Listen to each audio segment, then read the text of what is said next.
All right. I was talking about how, with the exception of eggs, everything in this country is more expensive now, a year and a half into Trump's second term, than it was at the tail end of the Biden administration. Now, gas is more expensive, diesel's more expensive, groceries are more expensive, home energy is more expensive, insurance is more expensive, healthcare is more expensive, cars and houses are more expensive. Everything is more expensive. And this person came in and left the following comment, and you're going to have to forgive me, but we're going to break this down piece by piece, being the first piece and then the second piece. First, the opening here. Funny how all of a sudden Biden could ... Stop right there. Okay? For the love of everything that's decent in this world, could you fucking people learn how to fucking speak the language that you fucking people demand everybody speak? It is not all the sudden.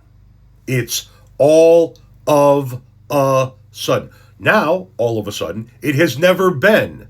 Now, all of a sudden,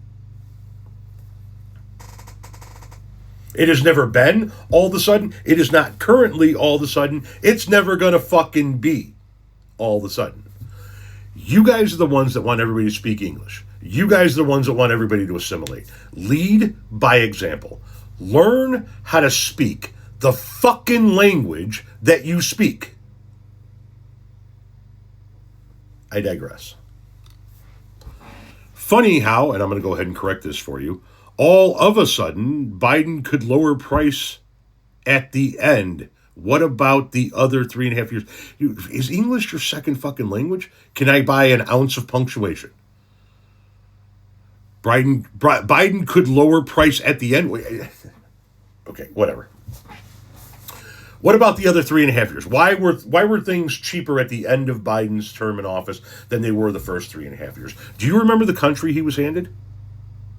Do you have a recollection of what was going on globally at that point in time?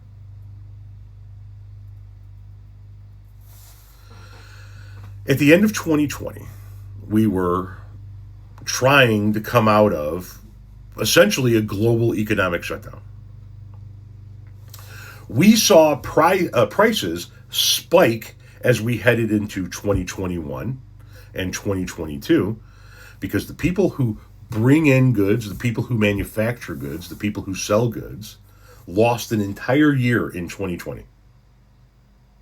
We had a global shift in how people spend their money. It certainly was a shift here in the United States of America.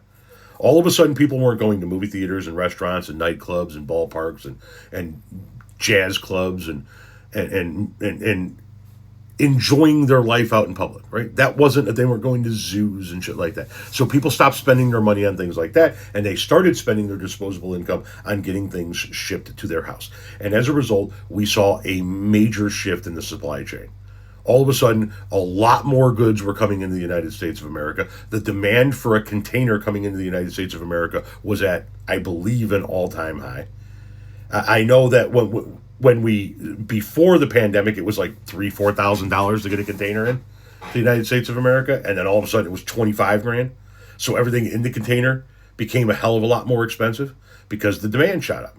Then when we came out of the pandemic and people started going out again, all of those places, the restaurants, the bars, the nightclubs, everywhere, the barbers, the tattoo parlors, everybody that was losing money in 2020 charged more money. They all raised their prices to make up for their losses, right? And we were so goddamn happy to be able to go out to dinner. We were so goddamn happy to be able to get back on a cruise ship or get on an airplane or go to a movie theater or go to a nightclub that we were paying the higher prices. Therefore, there was no reason for them to lower the cost of goods. We were already paying the higher prices. And so they stuck with it. They stuck with it to the point where the major grocers in this country testified before a congressional hearing saying, yeah, we jacked the prices up. We raked these people over the coals. We were making record profits. And then people got wise and they said, you know what? Fuck you. I'm not going to KFC. I'm not going to McDonald's. I'm not going over here. I'm not going here because you guys are killing us at the till. You're overcharging us, and so we're not going to do it. And so then people had to start adjusting their prices and bringing shit down. More people were back to work. We were getting back to more of a normal economy. And at the end of the day, all of this explanation I know is going to go in one ear and out the other. So let me just say this in closing. None of this but Biden shit explains why everything is more expensive now than it was at the tail end of the Biden administration. We were told we were going to have the greatest economy ever. We were told we were going to get lower prices on day one. Inflation gone. Prices dropped. You were going to be paying $1.98 for gas. Remember all those times Donnie the dictator said, it's groceries. It's a weird word. Nobody uses it, but it's groceries. That's what I want on. Yeah, well, my grocery bill, way higher now. And so is yours. And all the but Biden comments in the world doesn't explain why we've seen a dramatic increase in literally everything with the exception of eggs. And the only reason eggs are down is because we don't have the fucking bird flu anymore. So, try not to say Biden and explain to me why everything's up now. Short-term pain for long-term gain. That's not what we were sold. We were sold lower prices day one. We were sold that on the fact that our car insurance costs were going to be cut in half in the first year. Has your car insurance cost been cut in half? Because mine hasn't. I'm just saying.